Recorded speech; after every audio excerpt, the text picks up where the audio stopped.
Halo teman-teman, kembali lagi ke mata kuliah pengantar manajemen. Pada kesempatan ini kita akan belajar chapter 10, yaitu tentang motivasi.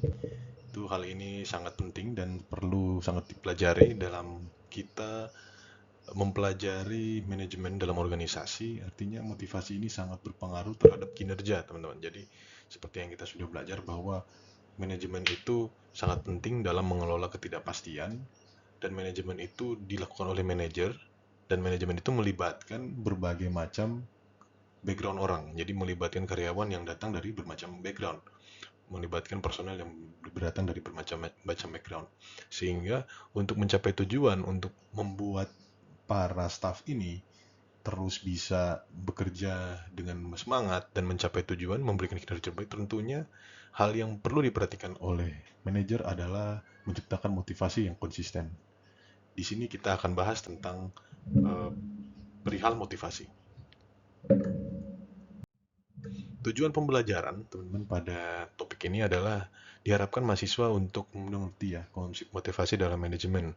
Artinya dalam manajemen ini konsep motivasi ini terdiri atas pengertian dan peran. Jadi pengertian motivasi secara mendasar itu apa sih motivasi dalam konteks manajemen organisasi. Kemudian kita akan mendiskusikan teori motivasi. Teori motivasi ini berasal dari mana saja. Kemudian topik tentang super motivation. Jadi ini merupakan materi yang singkat, namun perlu dipahami konsep dasar daripada motivasi, teman-teman. Pengertian motivasi itu adalah kesediaan untuk mengeluarkan tingkat upaya. Jadi kesediaan personil ya atau karyawan untuk bekerja dalam rangka menggapai tujuan organisasi. Jadi kembali lagi ini berhubungan erat dengan karyawan, dengan manusia, dengan human capital. Seperti yang sudah dijelaskan kemarin bahwa dalam organisasi salah satu struktur unsur utamanya dalam manajemen itu adalah human atau manusia, di mana manusia ini akan bergerak menuju tujuan yang sama hanya kalau termotivasi. Jadi tujuan organisasi ini penting untuk diperhatikan, bagaimana karyawan bisa dengan sama satu suara bekerja sama mencapai tujuan yang dikondisikan, dan apa kemampuan atau upaya dalam memenuhi kebutuhan-kebutuhan individu begitu. Jadi artinya kebutuhan individu ini, mereka ini orang-orang, personil, staf, karyawan, bawahan, bahkan manajer itu sendiri memiliki kebutuhan masing-masing.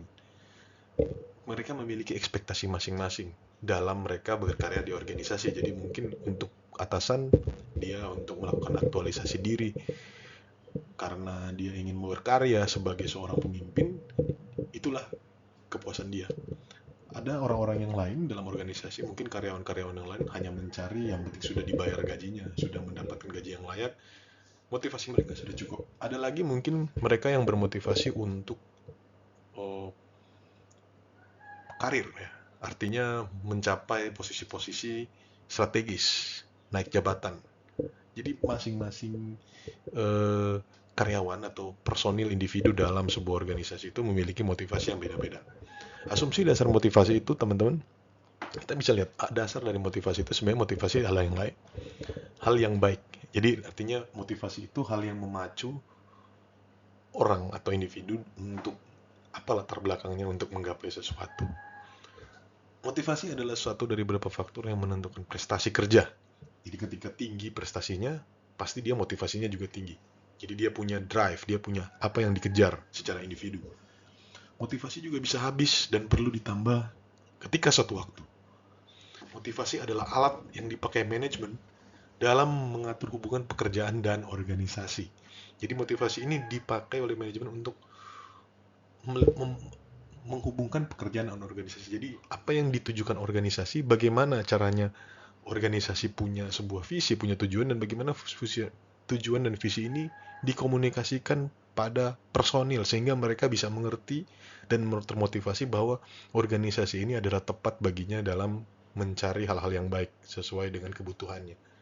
Jadi motivasi juga bisa habis. Jadi itulah kewajiban manajemen, bagaimana untuk menciptakan motivasi yang terus-menerus ada, teman-teman. Jadi harus sebagai pemimpin mereka harus terus memberikan masukan, memberikan sesuatu yang baru, memberikan hal yang baru, visi yang baru yang dapat menggugah karyawan, sehingga mereka ini bisa terus bekerja dengan memberikan kinerja yang maksimal. Teori motivasi ada dua. Pertama dari faktor Herzberg, jadi teori motivasi hygiene. Ini artinya kebutuhan motivator adalah kesempatan untuk maju. Jadi apa yang membuat karyawan itu menurut Herzberg, ya ini teori klasik tentang motivasi, apa yang membuat karyawan maju itu adalah pengakuan. Jadi karyawan akan merasa maju, akan merasa termotivasi jika dia akan diberikan jabatan yang setimpal, promosi, tanggung jawab yang lebih tinggi, membuat kepuasan kerja yang pertama. Faktor hygiene juga ini hal-hal yang mempengaruhi kepuasan kerja seperti gaji, kondisi kerja, hubungan interpersonal, dan kebijakan perusahaan. Jadi ketika gajinya bagus, kondisi kerjanya enak, hubungan interpersonal dengan karyawan baik, ini membuat orang termotivasi dalam bekerja. Kemudian ada teori nomor 2 dari teori existence, relatedness, dan growth. Menurut Clayton ya, ini berhubungan erat dengan teori Maslow. Abraham Maslow, teori tentang kebutuhan manusia. Jadi teman-teman bisa baca dulu tentang teori Maslow. Jadi teori Maslow itu tentang tingkat kebutuhan manusia. Jadi diringkas oleh Clayton menjadi sebuah teori namanya ERG. Existence artinya fisiologis dan keamanan. Ini seperti kristalisasi dari teori Maslow. Jadi kebutuhan orang dalam bekerja itu yang memotivasi orang itu keamanan. Ya, tentunya ini berhubungan dengan sekuritas uang. Ya, artinya secure secara uang. Relatedness artinya memelihara hubungan antara pribadi. Jadi orang masih kerja itu karena ada alasan berhubungan antara pribadi, teman-teman. Mereka akan mencoba untuk memelihara hubungan dengan baik, mendapat pengakuan, dikagumi, dan memberikan hal-hal yang positif gitu terhadap orang lain. Kebutuhan growth, yaitu kebutuhan manusia untuk berkembang dan berprestasi. Ini hubungannya erat dengan ambisi pribadi. Jadi orang itu ingin bekerja demi ambisi pribadi yang dimana ketika dia mendapatkan hal yang lebih baik, prestasi, penghargaan, posisi, jabatan, pengakuan akan menjadi sesuatu yang lebih baik untuk dia. Selanjutnya kita membahas tentang super motivation. Jadi super motivation ini adalah sebuah konsep, teman-teman. Artinya cocok digunakan dalam kondisi di mana karyawan banyak menunggu untuk diperintah, malas melayani konsumen, dan rendah inisiatif, dan biasanya tidak berusaha keras untuk mencapai yang terbaik. Nah, ini adalah salah satu cara ya, teman-teman. Artinya teknik yang digunakan karena dua pembentuk kinerja manusia ini adalah ability dan motivasi. Jadi orang yang punya kemampuan belum tentu termotivasi.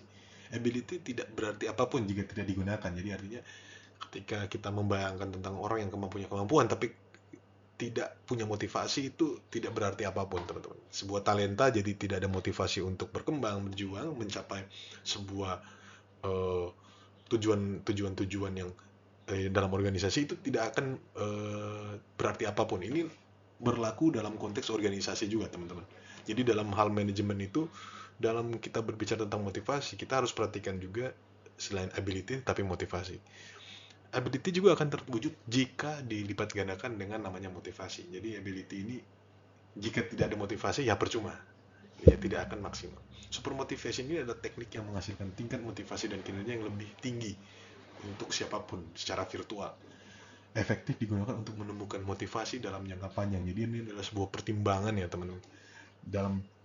Karena motivasi ini sangat penting dalam perusahaan, dalam manajemen, karena manajemen itu ialah manusia.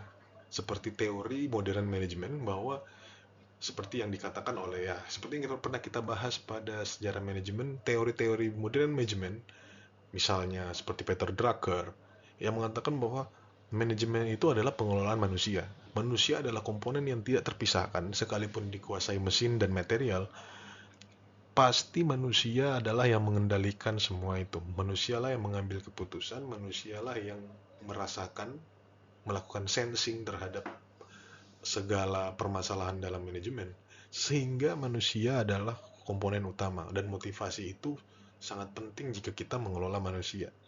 Jadi motivasi itu harus dijaga, harus dipelihara, diperbaharui, Dan motivasi itu harus selalu ya dibentuk dari organisasi dan dikomunikasikan dengan baik pada karyawan-karyawan.